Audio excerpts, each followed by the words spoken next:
பத்திரிகை மற்றும் ஊடக நண்பர்கள் எல்லோருக்கும் என்னுடைய அன்பான வணக்கங்கள். அகத்தியா வேல்ஸ் ஃபிலிம் இன்டர்நேஷனல் லிமிடெடினுடைய மதிப்பின் மிகுந்த தயாரிப்பாளர், எங்களுடைய அன்பு சகோதரரான டாக்டர் ஐஸ்வரி கே கணேஷ் அவர்களுடைய பெருமை மிகுந்த தயாரிப்பாகவும், வைடாங்கில் மீடியா, வேம் இண்டியா, அனிஷ் அர்ஜுன் தேவ் அவருடைய இணை தயாரிப்பிலையும்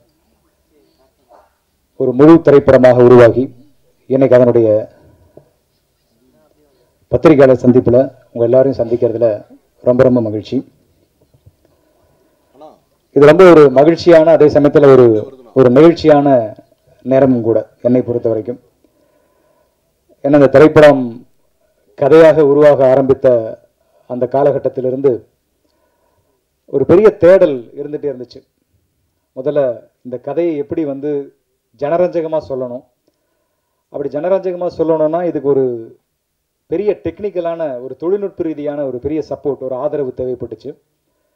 அப்போது கதை எழுதும்போதே இது ஒரு புது வடிவத்தில், இது ஒரு ஹாரர் படமாகவும் இருக்கணும், அதே சமயத்தில் இது ஹாரர்லேருந்து கொஞ்சம் மாறுபட்ட ஒரு ஹாரர் ஃபேண்டசியாகவும் இந்த திரைப்படத்தை எடுத்துகிட்டு போகணும். அப்போ தான் நம்ம சொல்ல வர்ற கண்டென்ட் ரொம்ப சுவாரஸ்யமாக எல்லாராலையும் ரசிக்க முடியும். அப்படிங்கிறதால இது ஒரு ஹாரர் ஃபேண்டசி திரைப்படமாக இதை உருவாக்க ஆரம்பித்தோம். அப்போ ஆரம்பித்த தேடல், அதற்காக பீரியட் போர்ஷனில் ஒரு பெரிய ஒரு காலகட்டத்தை காட்ட வேண்டிய ஒரு கதைக்களமும் ஏற்பட்டுச்சு.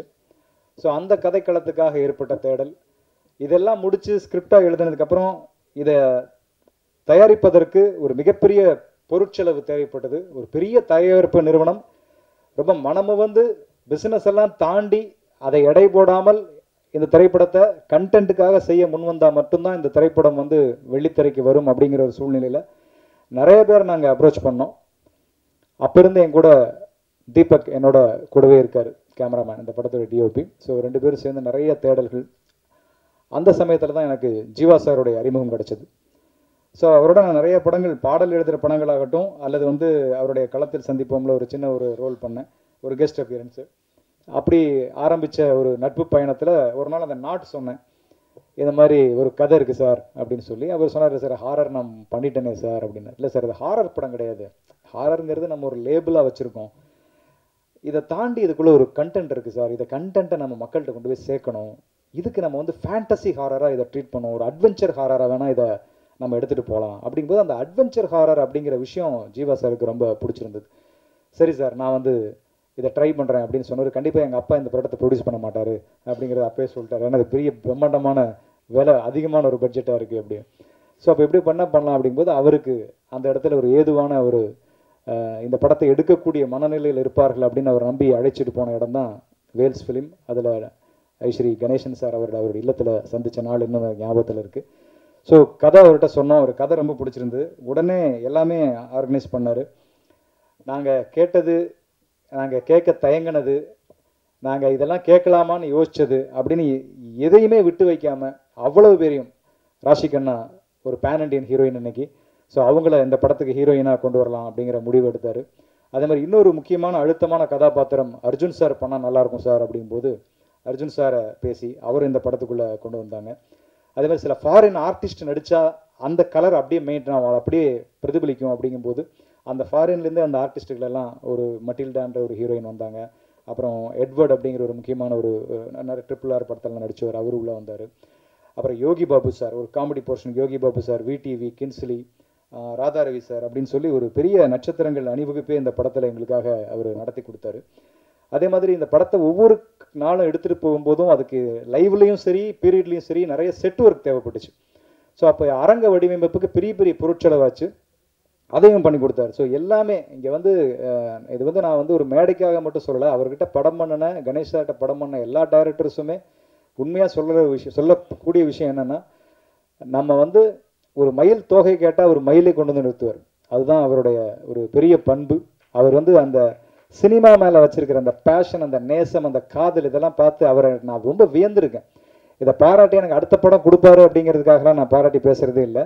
படம் நல்லா இருந்தால் எல்லாரும் படம் கொடுப்பாங்க, அதனால் அது வேறு. பட் உண்மையை நான் சொல்லணும்னு ஆசைப்பட்றேன், இது எல்லா டைரக்டருக்கும் கொடுத்து வச்ச இடம் Vels film international limited. So அது இந்த இடத்துல பெருமையோட இந்த படத்தில் நான் முழுமையாக ஒர்க் பண்ண காரணத்தால், எனக்கு நல்ல அனுபவ ரீதியாக தெரிஞ்ச காரணத்தால் அதை சொல்கிறேன். ஸோ அப்படி எங்களுக்கு எல்லா விதமான வசதிகளையும் செஞ்சு கொடுத்தாரு. அதெல்லாம் தாண்டி படத்தை முடிச்சிட்டோம். கிட்டத்தட்ட 65 நாள் 70 நாள் ஷூட்டிங் முடிச்சிட்டோம். முடிச்சதுக்கப்புறம் போஸ்ட் ப்ரொடக்ஷன் இருந்து பார்த்தோம்னா படம் எடிட் பண்ணி பார்த்தா பூரா இடத்துலையும் மேட்டு, க்ரீன் மேட்டு, எங்கேயுமே பச்சை பச்சை மேட்டாகவே வச்சு முழுக்க எடுத்து வச்சுருக்கோம். ஸோ எப்படிப்பா இதை படமாக எடுத்துகிட்டு வருவீங்க அப்படின்னு ஃபஸ்ட் காப்பி பார்க்கும்போது கேட்டாங்க. அதுக்கப்புறம் தான் இதோடைய சிஜி அளவு என்னன்னு யோசிச்சு கனெக்ட் பண்ணி எடிட் பண்ணதுக்கப்புறம் பார்த்தா கிட்டத்தட்ட 90 நிமிஷம் இந்த படத்தில் விஎஃப்எக்ஸ் காட்சிகள் தேவைப்பட்டுச்சு. எதுவுமே திணிக்கல. அது செட் எக்ஸ்டென்ஷன் ஆகட்டும், ஒரு கரண்ட் எரேஸ் ஆகட்டும், ரோப் எரேஸ், இப்படி பல காட்சிகள் எடுக்கும்போது 90 மினிட்ஸ் 90 நிமிஷம் விஎஃப்எக்ஸ் காட்சி தேவைப்பட்டது. ஸோ அதுக்கு குறுகிய காலத்தில் பண்ணணும், படம் ரிலீஸுக்கு 1 வருஷத்துக்குள்ளே பண்ணோம். அதுக்காக 1 வருஷம் டைம் எடுத்தோம். அதில் 14 கம்பெனிகள் இந்த படத்துக்கு விஎஃப்எக்ஸ் காட்சிகளை வடிவமைச்சாங்க. ஸோ அதில் குறிப்பாக அந்த கிளைமேக்ஸ் காட்சி வந்து ஒரு நல்ல காட்சியாக இருக்குன்னு நான் நம்புகிறேன். அது வந்து ஒரு பெரிய பொருட்செலவு அந்த காட்சிக்கு அவங்க ஏற்றுக்கிட்டாங்க.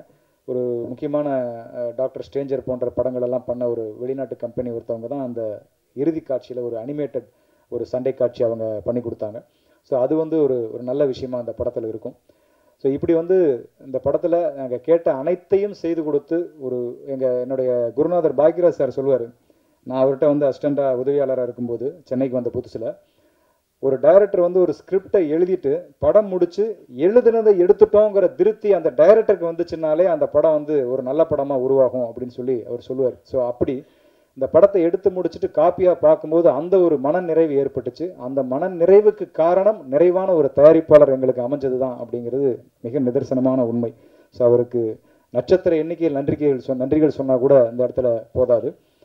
அதே போல் எனக்கு கிடைச்ச ஒரு அற்புதமான தொழில்நுட்ப கலைஞர்களுடைய கூட்டணி, அது மிக முக்கியமானது. நான் முதல்ல சொன்ன மாதிரி தீபக் குமார் பதி நிறைய படங்கள், டிடி ரிட்டர்ன்ஸ் ஆகட்டும், தமிழுக்கு இன்னொன்று எழுத்துவம் அப்படின்னு நிறைய வெற்றி படங்கள் நிறைய பண்ணிட்டு இருக்காரு. இப்போ சந்தானம் சாரோட படம் பண்ணிட்டு இருக்காரு. இப்படி வெற்றி படங்கள் அவர் பண்ணிட்டு இருக்கும் போதும் இந்த படத்தில் அவர் வந்து ஒர்க் பண்ணது ஒரு டிஓபியா மட்டும் இல்லாமல் ஒரு தோள் கொடுக்குற ஒரு தோழனா, ரொம்ப போராடும் காலகட்டங்களில் கூடவே இருந்து அதை தைரியம் சொல்லுகிற ஒரு நண்பனா அப்படின்னு சொல்லி தீபக்குடைய பங்களிப்பு என்னுடைய இந்த கடந்த ஒரு 3 ஆண்டுகளில் மிக அதிகமான, நான் வந்து என் பையன் பேரை சொல்லி கூப்பிட்டதை விட அதிகமாக தீபக் பேரை சொல்லி தான் நான் கூப்பிட்டுருப்பேன் இந்த 3 வருஷத்தில். அந்த அளவுக்கு என் கூடவே இருந்து இந்த படத்துக்கு வந்து ரொம்ப பெரிய ஒரு உறுதுணையாக இருந்திருக்காரு. அவருடைய விஷுவல்ஸ் கண்டிப்பாக பேசப்படும். நீங்கள் எல்லாரும் படம் பார்க்கும்போது கண்டிப்பாக உங்களால் அதை உணர முடியும் நான் நம்புகிறேன். அதே மாதிரி எடிட்டர் ஸ்டான் லோகேஷ், அவருடைய எடிட்டிங், ஏன்னா படம் வந்து 2 விதமான காலகட்டத்தில் நகரும். ஒன்று லைவில் போகும், இன்னொன்று ஒரு 1940 அப்படிங்கிற ஒரு பீரியடில் அந்த படம் நகரும். ஸோ இந்த இரண்டையும் இணைக்கிற புள்ளிகளை அந்த எடிட்டிங் அப்படிங்கிற அந்த அற்புதம் அவ்வளோ அசாத்தியமாக அது வந்து அழகாக இந்த படத்தில் நிகழ்த்தி கொடுத்துருப்பாரு ஸ்டான் லோகேஷ். ஸோ ரொம்ப அற்புதமான எடிட்டர். ஸோ அந்த எடிட்டருடைய பலம் நீங்கள் ட்ரெய்லர் கட்ஸ்லேயே உங்களுக்கு தெரிஞ்சிருக்கும். ரொம்ப அவ்வளவு சுவாரஸ்யமாக அந்த அந்த அந்த எசன்ஸை கெடாமல் அப்படியே அந்த ட்ரெய்லரில் கொண்டு வந்து காட்டின ஒரு ஜாலம் அந்த எடிட்டிங் ஜாலமாக அமைஞ்சது. அதே மாதிரி இந்த படத்தினுடைய ஆர்ட் டைரக்டர் சண்முகம், ஃபைட் மாஸ்டராக ஒர்க் பண்ண கணேஷ் மாஸ்டர், காஸ்டியூம்ஸ் முக்கியமாக அந்த பீரியட் காஸ்டியூம்ஸை கண் முன்னால் கொண்டு வந்து நிறுத்தின சாய் சார், பல்லவி மேடம், டீனா ரொசாரியோ அப்படின்னு சொல்லி நிறைய கூட்டணி இந்த படத்தில் வந்து டெக்னீஷியன்ஸை எனக்கு ரொம்ப பக்கபலமாக அமைஞ்சதில் ஒர்க் பண்ணாங்க. குறிப்பாக மியூசிக் யுவன் சங்கர் ராஜா. ஸோ அவரோட நான் நிறைய பாடல்கள் எழுதியிருக்கேன். ஸோ இந்த படத்தை பொறுத்த வரைக்கும் என்னுடைய டைரக்ஷன் படங்கிறதால அவர் கொஞ்சம் கூடுதல் கவனம் எடுத்தே செஞ்சார் அப்படின்னு சொல்லலாம். அவர் அப்போ துபாயில் இருந்த சமயம். ஸோ என்னை கம்போசிங்க்கு சார் அங்கே அனுப்பிச்சிருந்தார் கணேஷ் சார். ஸோ அங்கே தான் கம்போஸ் பண்ணோம். அந்த முதல் நீங்கள் பாட்டிலேருந்து இப்போ சித்தர் பாடல் எல்லாமே. ஸோ அப்படி ஒவ்வொரு பாட்டுமே அவர் ரொம்ப உட்காந்து மெனக்கெட்டு ரொம்ப, அதுவும் ரீரெக்கார்டிங்கில் அவர் ரொம்ப ஈடுபட்டு இந்த படத்தை பண்ணியிருக்காரு. கண்டிப்பாக நீங்கள் முழுசாக படம் பார்க்கும்போது ரீரெக்கார்டிங் அவருடைய எப்போவுமே யுவன்னாலே அதில் ஒரு தீம் மியூசிக் அப்படிங்கிறது அவருடைய ட்ரேட்மார்க். அது கண்டிப்பாக இந்த படத்தில் மிஸ் ஆகாது. அப்படி ஒரு அழகான படத்துடைய ஸ்பீடே வேறு லெவலில் மாறிச்சு ரீரெக்கார்டிங் பண்ணி முடிச்சதுக்கப்புறம் பார்க்கும்போது. ஸோ அப்படி ரீரெக்கார்டிங் ரொம்ப அழகாக இந்த படத்தில் வடிவமைச்சு கொடுத்தார். இப்படியாக எல்லா தொழில்நுட்ப கலைஞர்களுடைய பெரிய ஆதரவோட, நல்ல உழைப்போட, நடிகர்களுடைய பெரிய ஒத்துழைப்போட இந்த படம் அகத்தியா எனக்கு முழுமையாக நிறைவடைஞ்சு வெளியாவதற்காக காத்திருக்கிறது. ஸோ இந்த நேரத்தில் இந்த படத்தை பற்றி ஒரு நெருக்கமாக சொல்லிக்கொள்ள நான் விரும்புகிறது, இது முழுக்க ஒரு நல்ல ஒரு ஜனரஞ்சகமான ஒரு 2.25 மணி நேரம் ரொம்ப ஒரு ரிலாக்ஸாக மனம் விட்டு எல்லா குடும்பத்தினரும் வந்து பார்த்து ரசிக்கக்கூடிய வகையில் வடிவமைச்ச ஒரு அழகான ஒரு திரைக்கதையோட, நல்ல தமிழ் வசனங்களோட, பாடல்களோட, அதே சமயத்தில் எல்லாரும் இப்போ விரும்புகிற அந்த ஹாரர் காமெடி, இதை கடந்து ஒரு ஃபேண்டசி எலிமெண்ட் அப்படிங்கிற ஒரு புது விஷயத்தை இந்த படத்துக்குள்ளே கொண்டு வந்திருக்கோம். ஸோ இதெல்லாம் கலவையாக பார்க்கும்போது அனைவருடைய ஜனரஞ்சக ரசனையும் பூர்த்தி செய்யக்கூடிய ஒரு நல்ல படைப்பாக இது இருக்கும் அப்படிங்கிறது என்னுடைய அழுத்தமான ஒரு நம்பிக்கை. நிறைவாக ஒரே ஒரு விஷயம் என்னென்னா, ஒரு இயக்குனராக சொல்லும்போது, இயக்குனராக மட்டுமல்ல, ஒரு படைப்பாளியாக சொல்லும்போது, எந்த ஒரு படைப்புமே மக்களுக்கு ஏதாவது ஒரு விதத்தில் ஒரு பயன்பாட்டுக்கு இருக்கணும். அதுதான் ஒரு படைப்பின் இலக்கணம் அப்படின்னு நான் நினைக்கிறேன். அந்த படைப்பு எதுவாக இருக்கலாம். அது ஒரு புல்லாக கூட இருக்கலாம், அது ஒரு புல்லாங்குழலாக இருக்கலாம். புல்லாக இருந்தால் அது நடப்பவர் கால்களில் பட வேண்டும், புல்லாங்குழலாக இருந்தால் அதை எடுப்பவர் கைகள் தொட வேண்டும். ஸோ படைப்பு என்பது மக்களின் பயன்பாட்டிற்கு ஏதாவது ஒரு விதத்தில் அது போய் சேரணும். அப்படி ஒரு முயற்சியாகத்தான் இந்த அகத்தியா ஒரு அழகான கருவை சுமந்து கொண்டு மக்களை நோக்கி, உங்களை நோக்கி வந்து கொண்டிருக்கிறது. நான் சினிமாவிற்கு கிட்டத்தட்ட 27 வருஷங்கள் ஆயிடுச்சு. பாடலாசிரியர் அறிமுகமாகி, நடித்து, டைரக்ஷன் பண்ணி, ப்ரொடியூஸ் பண்ணி அப்படின்னு சொல்லி அகத்தியா 27 வருஷங்களில் கடந்துருச்சு. ஸோ 27 ஆண்டுகளில் நான் சினிமாவுக்குள்ளே இருந்து கற்றுக்கிட்ட விஷயம் ஒன்று தான். சினிமாவினுடைய வெற்றி என்பது, சினிமாவில் ஜெயிக்கிறது, வெற்றி பெறுவது என்பது தேடி செய்வது அல்ல, அது பலரும் கூடி செய்வது தான் வெற்றி. சினிமாவின் வெற்றி மட்டும் ஒரு தனிப்பட்ட வெற்றியாக ஒரு தனி மனிதர் ஜெயிச்சிட்டார் அப்படி இருக்க முடியாது. பல கலைஞர்களுடைய கூடி செய்வது தான் ஒரு கலைஞனுடைய வெற்றியாக மாறும். அப்படி இந்த அகத்தியான்கிற படைப்பை எடுத்து வந்திருக்கிறோம். உங்கள் எல்லோரோடும் கூடி இந்த வெற்றியை அடைய வேண்டும் என்பது என்னுடைய மிக அன்பான ஒரு வேண்டுகோள். என்னுடைய பேனாவிற்கு உங்களுடைய பேனாக்களை துணைக்கு அழைக்கிறேன். உங்களுடைய வாழ்த்துக்களோடு பிப்ரவரி 28ஆம் தேதி வருகிறோம். வாழ்த்துங்கள். இந்த மிகப்பெரிய வாய்ப்புக்கு என்னுடைய அன்பான நன்றிகளை தெரிவிச்சுக்கிறேன். நன்றி, வணக்கம்.